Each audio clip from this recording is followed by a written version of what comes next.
नेपालको बााउन्ड्रीहरू हेर्छौँ भने यसरी नै आएको थियो। दिपेन्द्र आए र त्यसपछि उत्कृष्ट इनिङको सुरु भयो।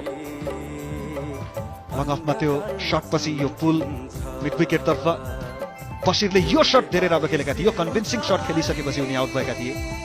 स्टेप आउट गरेर दिपेन्द्रले हेर्न सक्छौँ शरीरबाट टाढाको बललाई पनि जसरी लङ अफमा खेले र त्यसपछि आरिफले पनि केही सट राहत गरे र दिपेन्द्र सिंह गैरीको ब्याटिङ नै हाइलाइट रहनेछ। नेपालको तर्फबाट केही थियो भने यो सट अन साइडमा लङ्गन माथिबाट खेलेका थिए। 1 बाउन्स चौकाको लागि स्पिनरलाई राम्रो खेलेका थिए। मिडलका पेसमा सोमपाल कामीको त्यो सट रहेको थियो। यो सट अफ बललाई जसरी पिक गरेका थिए र दिपेन्द्र स्टेप आउट गरेर स्टिल हेड। यो पनि उत्कृष्ट सट दिपेन्द्रको सट अफ द डे र यहाँ जीवनदान पाएका थिए दिपेन्द्रले। उनले आस मारिसकेका थिए तर अजय कुमार रहे त्यो फिल्डर जसले जीवनदान दिए दिपेन्द्रलाई र कम्तीमा नेपालले 200 सम्म पनि पुर्याउन सक्यो।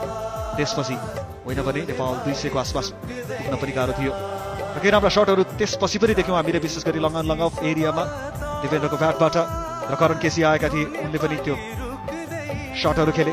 फुल टसमा त्यो छक्का